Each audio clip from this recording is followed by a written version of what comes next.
Mike Emanuel, Fox News chief congressional correspondent, thank you. My next guest today voted to send the Senate bill that would extend payroll tax cuts for 2 months back into negotiation. He's been appointed by Speaker Boehner to be on the conference committee to hammer out differences between the House and the Senate legislation. Joining me now, Congressman Fred Upton, chairman of the Energy and Commerce Committee. Congressman, great to have you with us, and my goodness, it looks like quite a mess there on Capitol Hill. Your speaker, the speaker has chosen the conference committee, but who's going to be on the other side of you guys? Well, you know what, Lou, there is no reason why to get this thing done. Speaker Boehner appointed 8 conferees now in the House. We're waiting to see who the Democrats are going to appoint. There's lots of issues where we agree. Even Keystone Pipeline was in the Democratic bill that passed in the Senate on Saturday. That's not an item in disagreement. So let's figure this out. The president said only a week ago we need a year-long extension. Didn't say 2 months. We need a year-long extension. We've got enough time to get this thing done, and we are prepared, the conferees, we are prepared to stay here as long as it takes to get a bill done, to negotiate with the Democrats, to get something that makes a lot of sense. And there is not a member that won't come back to vote for this. Not a member that won't come back to vote for it. If we get an agreement, but we got to sit down at the table. Sitting down at the table, we have two situations quite divergent. One is the Senate saying that they have almost 90 votes, 89 votes on a deal which they thought they had agreement with the House on, and the House saying we did our job. We passed a 1-year payroll tax cut extension. In some measure, you're both right. How do you bridge that divide? Well, there was never a deal between the House and the Senate. That was one of the things that the Speaker indicated for the last number of days, certainly beginning of even last week, was, right, look, we've now passed the bill in the House. It was bipartisan. It was a year long. It was paid for, didn't add to the deficit. It did a whole number of things that most of us agreed to. And he said then, Senate, pass us a bill back so that we can begin to negotiate the differences between the two. But we never agreed to what the Senate passed on Saturday. And frankly, we said, look, it needs to be a year. The president said it needed to be a year. Why did they do 2 months? It just adds more uncertainty to the whole mix of things, particularly as we get into the end of the year.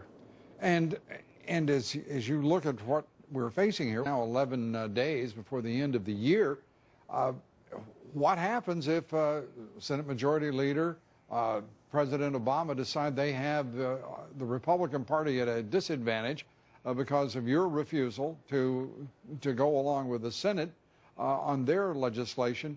What happens? Well, the regular order under the, forever, since Thomas Jefferson has been, the House passes a bill. I mean, this is Civics 101. Right. The House passes a bill. The Senate passes a bill. Often they're different. Just saw what happened with the defense authorization bill that went through the Congress about a week ago. The House bill was different than the Senate. The appointed conferees, that bill, frankly, was a lot larger than this one is. And you appoint people who know what the issues are of all the different components, and you sit down and you figure it out. And that's what we've now begun. Your bill we've begun is before, that process. Your bill is before the Senate. It is under the regular order. It would be up to the Senate to act. Senate Majority Leader Reid, he says, maintains, declares that he has acted with the vote in the Senate. Still, that has to be resolved by conference, does it not, under any circumstance? Yeah, and the Senate is always welcome to take up the House bill. They didn't. The House is always welcome to take up the Senate bill. We didn't. We passed 2 different versions. They're not all that far apart, but the tradition is that you then appoint conferees to sit down and negotiate the differences between the two, and you bring that bill back then, which gets passage and goes to the president. That's all that we're asking for here. It seems to me, Mr. Chairman, there are 3 things at work here. One, they're the politics. Your party is pressing what it perceives as its political advantage. The Democrats and the Senate are doing the same. Secondly, it seems to me there is clearly principle at work here on the part of the Republicans and the Democrats, at least as you both have articulated your positions.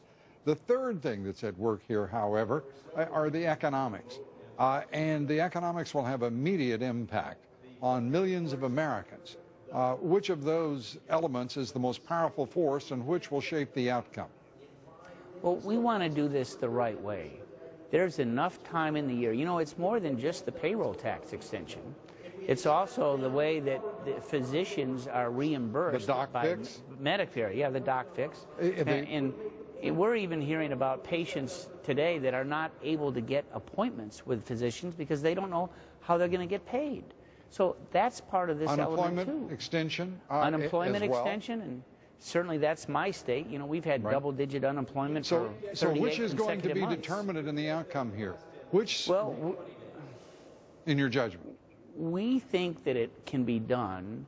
We've got different elements, but we're I think in agreement on a lot of these things. We just need to work out the way that it's going to be paid for and the reforms that are needed to be part of that. Right. And you know, the normal process, again, is we sit down and negotiate these things. It's not our road or the highway. I mean, both sides need to sit down and talk. We've now begun that